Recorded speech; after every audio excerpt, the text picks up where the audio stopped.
Hey there, Dr. Rob the Car Doctor here in Hillsboro, Oregon. And today's patient is a 1986 Nissan 720 truck with a very rare 1 year only low pressure fuel injection system, basically throttle body. I'll be honest, these have a bad reputation. They are tricky. You know, that's kind of why I shoot these videos, is to give my customers behind the scenes, other technicians, and just help give a behind the scenes of how crazy it can get. So once again, customer had taken this off and put a Weber carburetor on there, which is an okay workaround. But man, if you can find a guy like me that can help you troubleshoot it, these are much better to have because they're start right up cold. Really good acceleration, power, much better drivability. So, but what I ran into is what I'm going to call confirmation bias. Even doing this for, 30-ish years, confirmation bias is basically like you've been told over and over these things have problems with their injectors, fuel lines, shorts in the harness, things like that. So I basically went into the situation thinking, okay, it's got to be that. We're good to go. Because it's kind of weird, when I was putting this back on, I had it running right, but then when I went to connect the heater, it's an air fuel mixture heater that goes on the base here, the vehicle would die. So I was like, what the heck? So I go back to it. I have the really cool electro injection supplement manual. Always get the right manuals if you're troubleshooting stuff. And here's a picture of the heater. It basically is a heater that's powered up by power and ground, and then heats up this grid. So the air fuel mixture that goes down to the throttle body is heated. Really good for cold weather driving. So kind of getting more to the nitty gritty of the electrical. This is a wiring diagram that shows the fusible link powers up both that heater and the injectors. And by the way, kind of give you a cool behind the scenes look of some of the equipment here too. This is the EFI controller that controls the fuel injection, and I did have a code 42. No, I'm sorry. Man, this is tough. Code 43, fuel injector. So bad injector, bad wiring, that's got to be it. It's a known problem. This is a shot of my really cool Auto Force EFI breakout box that hooks up into this, to the computer harness. And I can have a really long cable that goes to the breakout box. Let's get you some power. I'll show you all this cool stuff.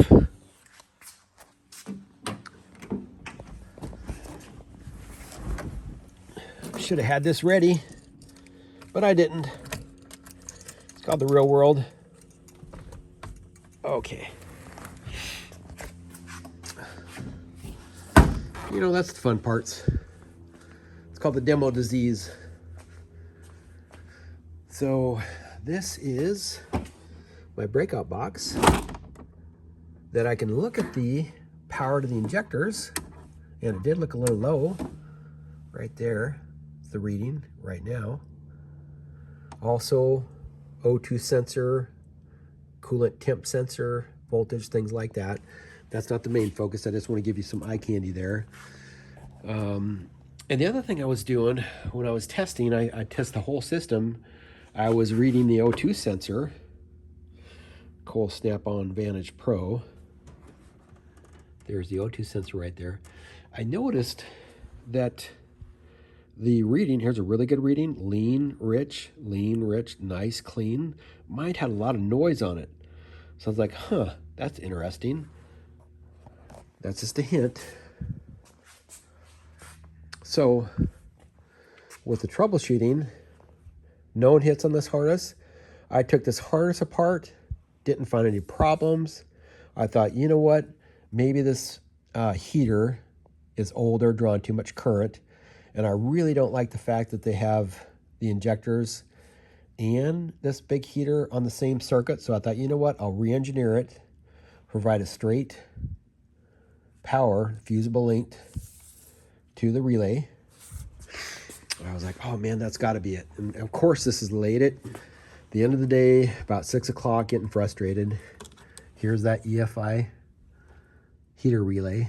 Ran a direct power to here through a fusible link. It's normally direct power to, and the computer turns it on. So I was like, that's got to be it. Nope, that wasn't it either. So I was like, what? You're kidding me. Good powers. The harness is good. No problems there. Injectors are good as well. It's just when I plug in this heater that draws a lot of current is when the vehicle stalls. So, you know, being the straight shooter I am, I made confirmation bias, which is it's got to be in this area. Many technicians, many problems, got to be that. Well, here's the deal. And you just have to stay calm and remember, go back to the basics, what I call Cherry Grove diagnostics. You have your powers, your loads, injectors, the heaters, and then the other side of that circus is the damn ground, the stinking ground. So I was like, okay, what's going on here? Then you'll notice this ground wire is 1, 2, 3, 4 grounds for the computer. And you follow it down here, and it goes to 56M. And there's a second one. And I'm like, oh, interesting. Okay, so that goes there. Lots of grounds there. This goes up here. Oh, wait a minute. What's that? Exhaust gas sensor ground. Yikes! That's why I was getting a dirty reading. And it also grounds all these other things. So I was like, all right, Cherry Grove Diagnostics, 56M, where is that? Use my little Nissan. Nissan does a fantastic job of showing their harnesses and things. So I'm like, all right, 56M, those guys there. He even has a blowout there. And I'm like, oh, interesting. 56M, right there, right by the throttle body. So I go over here, and this is where you get the aha moment. Now, I fixed this because I wanted to verify the fix before I made this cool behind the scenes video. But this is what I found when I went to check that ground. Number one, man, oh man. Come on, guys. You can do much better than that. That's horrible. Then whoever replaced that put this back on there as a ground. That's horrible. Front and back. And then here's the screw they used. Nasty.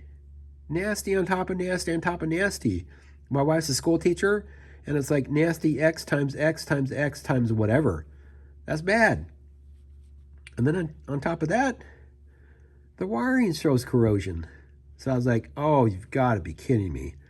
So what I did was I cleaned up that wiring a lot, peeled it back, got rid of that cancer, used a very new shiny bolt, shiny washers. Now I did use, you try not to, but sometimes you're just stuck with it. Use these aftermarket connectors here, and you pinch them. But I always take it one step further and made a lot of bare wires there, so it makes a good connection. And I also soldered that right there. I wonder if you can see that. I'll bet you can. Oh yeah, cool. Sorry about that. There we go. Got some, so it's nice and clean. And you know what? I'm gonna go one step further now that I think about it. This is a bonus for you guys and gals.